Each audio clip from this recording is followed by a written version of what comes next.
In this video, I will be showing how to make a compact desalination kit to turn salt water into drinkable fresh water. This design functions as a normal water bottle when it's not in use, so it hardly adds any weight to what you would normally carry on a hike. Desalination is a simple process. When salt water is boiled, the water evaporates into steam, leaving the salt behind. If we can collect the steam and condense it back into liquid water, it will be absolutely pure. This is actually a small problem, because drinking water with no minerals in it at all can be harmful to your health by depleting your electrolytes. But that issue is easily solved, as I'll demonstrate later. This video is sponsored by Dollar Shave Club. The first item required for this project is a stainless steel bottle. Some bottles like this have a double wall to insulate the contents, but for this project we just want a simple, non-insulating bottle with a steel lid. The condenser portion of the desalinator will be made from 1/4 inch copper tubing, so to attach it to the bottle, I first had to learn how to solder copper to stainless steel. I practiced this on a stainless steel bowl, and it's a good thing I did because my first attempts were not great. I learned that it's important to clean both the copper and stainless steel with a bit of sandpaper before soldering, and the process requires a generous amount of flux applied to the joint beforehand. Since this will be in contact with drinking water, it's important to use lead-free plumbing solder, not the stuff made for electronics. My best results used only very gentle heat from my torch, just barely getting the metal hot enough to melt the solder until it joined the two pieces. A spritz of rubbing alcohol from a spray bottle cleans up the excess flux, and you can see how much I improved from my first attempt to my last. Now that I'm prepared to work on the real bottle, the first step is to remove the lid and any gasket that makes a seal. This is set aside for now so it doesn't get damaged. The lid now needs a hole drilled all the way through it to accommodate a piece of copper tubing. One of the first tools I ever wanted when I was a kid was a drill press to make this sort of task easy, but you could also get this done with a hand drill. I also made a tiny hole near the edge of the lid so that air will be able to escape from inside as I heat it with the torch. I'll plug this later. After preparing the surface around these holes with sandpaper, a bit of copper tubing is pushed through them, enough to stick out about 1/2 inch from both sides.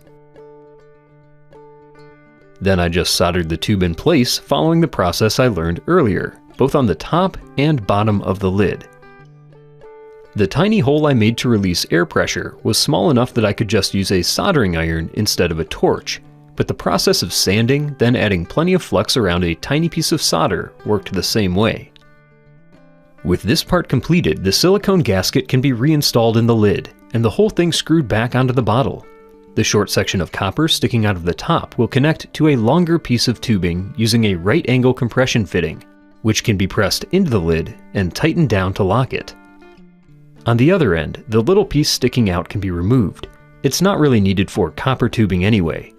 Instead, I take a little piece of rubber and press it into the lock nut before screwing it back onto the fitting. This will make an airtight seal when the design is being used as a water bottle, and to use the desalination feature, you simply pop the rubber piece out first. Now the 1/4 inch copper tubing I have used so far in this project is sold in large coils for use as water lines leading to a refrigerator or freezer. To form my coil for the desalinator, I simply take this tubing and start wrapping it tightly around the bottle. I found that 8 or 9 turns looked pretty good, and that should be plenty of tubing to recondense the steam when we boil water inside the bottle. I decided to bend the ends of the coil outward so that when one end is pressed into the fitting on the bottle, the other side will be sticking straight out. As fresh water drips from this end, we want it to be easy to collect. And that's it. Now we just need to give this project a try. After removing the rubber seal from the fitting, the coil slips right off the bottle and presses back into the fitting with only a small amount of force. This bottle has a ring built into the lid, which makes it really easy to hang from a hook or piece of string, which is good since we need to suspend this bottle over a fire. I have in this beaker some salt water, equivalent in salinity to ocean water. You can tell just how much salt is in this by the residue it leaves behind when it boils. This is what we will aim to remove with the desalinator. The salt water is added to my bottle and then reattached to the lid, which is now hanging over a heat source. In this case, my small soup can stove.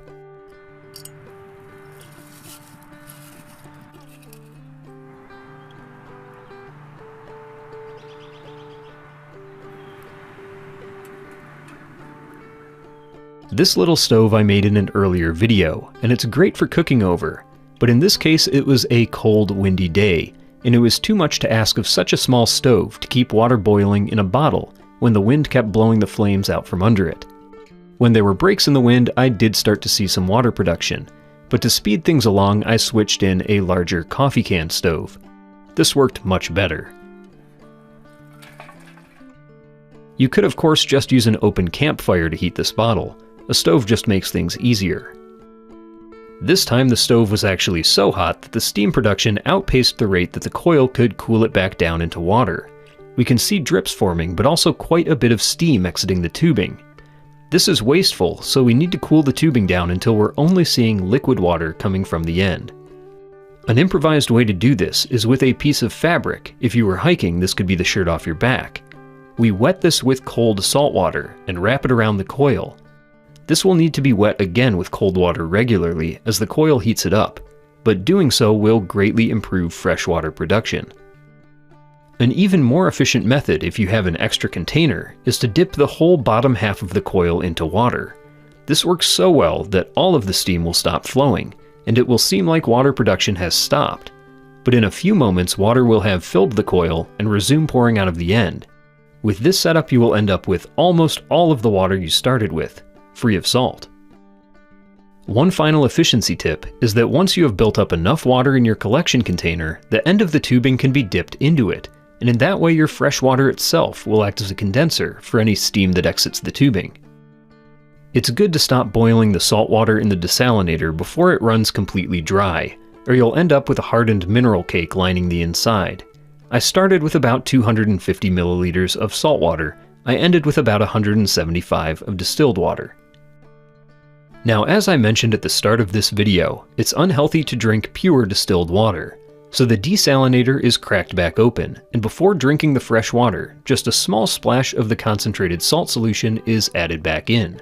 Just a few drops is fine. The rest should be poured out. Now this water is perfectly safe to drink, and if ocean water is all you have, it could very well save your life. This is what the water now looks like being poured out on a burner, this time with much less salt.